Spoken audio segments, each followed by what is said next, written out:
Salam pemantau, Assalamualaikum warahmatullahi wabarakatuh. Malam ini kita bakalan bincang-bincang atau ngobrol-ngobrol sama Koordinator Nasional JPPR. Nah, malam ini udah hadir nih Bapak Alwan atau Bung. Bung. Jadi kita malam ini bakalan bahas apa sih JPPR, bagaimana sih kelembagaan JPPR ya, jauh dalam biar kita tahu NGO yang ada di Indonesia, terus kiprah JPPR itu seperti apa gitu loh. Milenial kayak kita sekarang tuh kan pasti nggak tertarik sama isu-isu pemilu, isu-isu pemantauan gitu, tapi sedangkan kita masih di sini buat ngomongin masalah pemilu gitu. Jadi menurut saya ini penting juga. Gimana nih Pak Kornas, pengen tahu apa sih sebenarnya JPPR itu, lembaga yang seperti apa sih JPPR itu? Nah, JPPR ini menjadi salah satu lembaga konsorsium yang salah satu istilahnya, itu istilah yang sangat familiar di JPPR itu adalah istilah rumpun. Nah, ada rumpun NU, ada rumpun Ulama, ada rumpun Muhammadiyah, ada rumpun Interfaith, ada rumpun LSM, perguruan tinggi dan radio, yang kemudian mereka ini rumpun-rumpun tadi bersepakat untuk melahirkan JPPR. Nah, lalu bagaimana konsentrasi JPPR?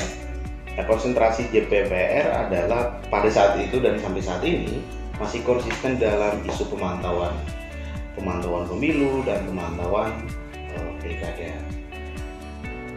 Sejak didirikan, selain konsentrasi terhadap pemantauan, JPPR juga konsentrasi terhadap voter education atau pendidikan pemilih, dan selain itu juga berkonsentrasi terhadap isu advokasi.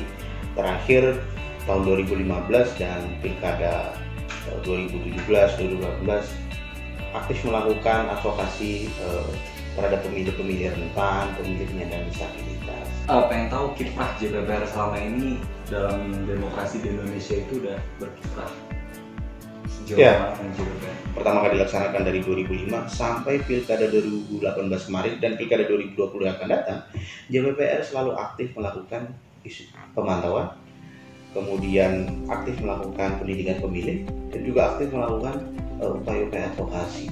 Selain itu, kita juga aktif memberikan kritik, saran, dan gagasan-gagasan kita terhadap penyelenggara pemilu, baik KPU dan Bawaslu, sebagai upaya untuk meningkatkan kualitas pemilu kita. Jadi kiprah JPPR dalam kondisi demokrasi di Indonesia kita sangat berpengaruh lah, kira-kira seperti itu. Pengen nanya nih, kenapa sih pemilu dan pilkada itu penting buat dipantau? Iya, jadi ini pertanyaan yang sederhana, tetapi menarik untuk didiskusikan, Bu. Kenapa kita penting mendiskusikan atau memantau pemilu dan pilkada? Nah, tujuan lahirnya lembaga pemantau itu, kalau dalam konsep civil society itu penting untuk lahir sebagai penyeimbang terhadap negara.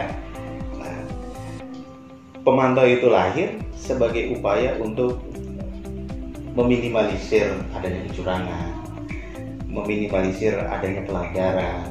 Nah, pada lain hal, pemantauan itu penting karena kita ingin memastikan bahwa semua proses tahapan pelaksanaan pemilu dan pilkada kita itu berjalan dengan asas demokrasi.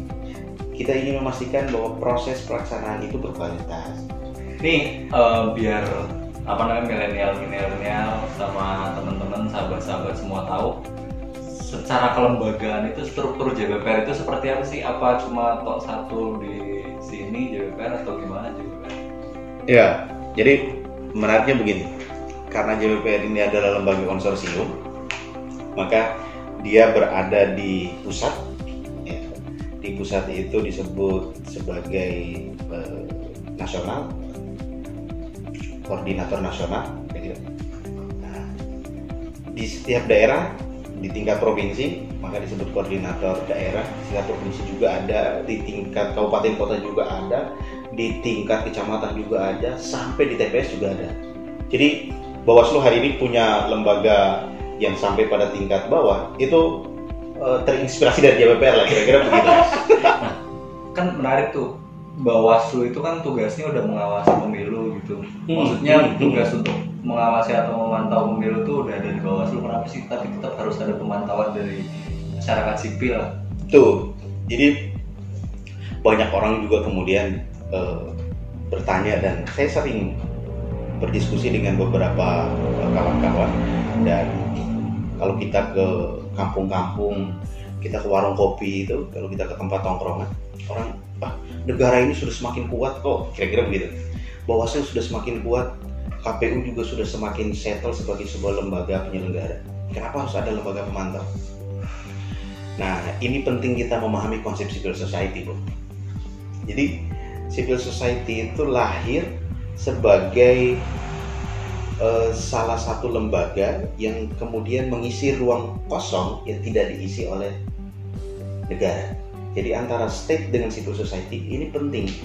Ada ruang kosong yang bisa diisi oleh civil society, yang kemudian di situ ada kritik sebagai penyeimbang terhadap negara, itu penting. Jadi Bawaslu, KPU membutuhkan lembaga pemantau yang merepresentasikan diri sebagai civil society untuk mengisi ruang-ruang kosong sebagai penyeimbang. Kita bisa katakan bahwa proses pelaksanaan pemilu, pelaksanaan pilkada tanpa civil society, saya kira ini akan menjadi rancu, karena demokrasi menghendaki adanya partisipasi.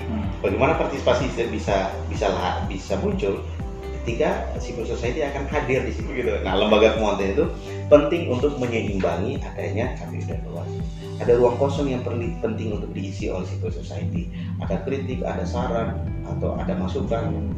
Banyak juga pemilih yang kemudian minim akses soal informasi tahapan, civil society bisa mengisi itu. Maka JPPR melakukan pemantauan. Hari ini hampir anak muda itu punya peran yang sangat penting, tetapi kita masih mempunyai peran yang dalam kategori ya kita masih jadi inilah anak muda yang reaksioner terhadap isu demokrasi lah. Ada isu ini kita ikut-ikutan, ada isu soal hoax kita ikut-ikutan gitu. Tetapi menjadi anak muda yang aktif terhadap isu demokrasi masih sangat minim. Tapi banyak juga anak muda yang punya kepekaan terhadap isu-isu demokrasi. Misal kita bikin konten, kita bikin campaign positif. Nah, kalau semua anak muda punya konsentrasi dan kepekaan terhadap isu-isu politik, demokrasi kita, bahwa ya politik itu bukan hanya urusan negara, pemilu dan pilkada itu bukan hanya urusan KPU dan Bawaslu. Secara hakikat, ya demokrasi mengamanatkan terhadap KPU dan Bawaslu untuk melaksanakan. Ya, secara struktural, ya demokrasi menghendaki KPU dan Bawaslu. Tapi secara hakikatnya, ya rakyat, ya kita. Siapa rakyat? Ya anak muda juga kan bagian dari rakyat, Bu. Jadi, saya kira penting kita membuat narasi-narasi untuk membangun kepekaan kita sebagai anak muda untuk peduli terhadap isu-isu demokrasi. Saya kira itu, Bung. Terima kasih semuanya. Mungkin minggu depan kita bakalan bahas diskusi lagi sama Pak Kornas masalah anak muda kok masih mikirin buat perut sendiri atau pribadi sendiri. Ayo kita berubah buat mikirin bangsa Indonesia dan demokrasi Indonesia yang lebih baik. Oke. Terima kasih untuk sesi kali ini, mungkin cukup sampai di situ. Dari saya sekian, Maulahul Muwaffiq ila aqwamit thoriq. Wassalamualaikum warahmatullahi wabarakatuh. Salam pemantauan.